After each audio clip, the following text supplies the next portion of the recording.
Hey, thanks for watching today's character spotlight. In case you haven't guessed, it's the Punisher. Created by Gary Conway and John Romita Sr., appearing in Amazing Spider-Man number 129 in 1974.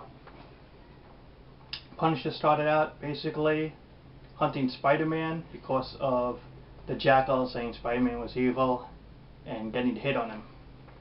Spidey was able to sort out the differences and get away from the Punisher. He was based on The Executioner. It was a novel book, prose novels in style, but he actually evolved in Marvel into his own character quickly thereafter. Story of the Punisher is his family was wiped out by mobsters, and basically he's a character built on revenge, plain and simple, and getting rid of criminal scumbags like drug dealers, criminals, lowlives, and just judge, jury, executioner, and that's it. He sees the world very black and white, just like his costume, black and white. He's not there to put the criminals behind bars or coddle them. Very cold-blooded that way, and he crosses that line between he's not a hero, but he's not straight-up villain. He's that anti-hero, a character who basically takes justice into his own hands. Yet when you think about it, does not every superhero fit the role of a vigilante and take justice in their own hands? They might not kill the criminal, but you're not authorized to take justice in your hands and take down criminals as a citizen in society. That's the job of the police and those with authorization. How many superheroes have authorization? Characters like the Avengers have authorization and stuff like that. But even characters like Spider-Man, Batman, Superman, Wolverine, the X-Men, the Hulk, Fantastic Four, how many of these characters got the okay, you know? It's like the city officials, they look the other way, but they don't say, you know, here's a badge, here's a license, catch bad guys. Back to the Punisher, he's actually a more realistic take, in a way, than other heroes.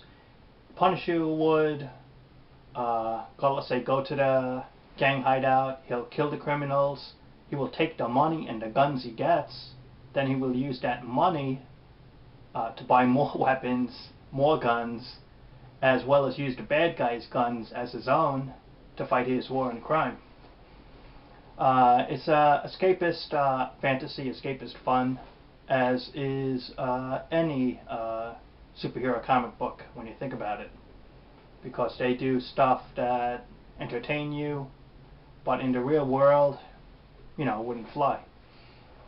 And you get caught up in the fun of the situation. Sometimes you want a character that's just very gets the job done without relying on all of these middlemen or politicians and stuff like that. Someone who'll get right to the point and take down the bad guys. It surprises me the Punisher has not been translated well into movies and has not, or even had a TV show. If there was any character to have a TV show that wouldn't cost a fortune in special effects, it would be the Punisher. Maybe it would be like an HBO show or a more mature channel, but it could definitely have a TV show, and it could definitely have a great movie material. And it's just like, for some reason, they can't seem to get the formula right. And it's not a tough formula at that. At least I don't think it is. Originally, going back to his origin, I might have missed it, but Gary Conway gave a sketch to John Romita Sr., and there was a small skull on the chest, but Romita did something special. He blew up the skull, made it huge on the chest, and he added that cartridge chain belt to look like teeth. And definitely a classic symbol. You know, comic characters need visuals, and the visual of a comic character actually determines a lot of its lasting appeal.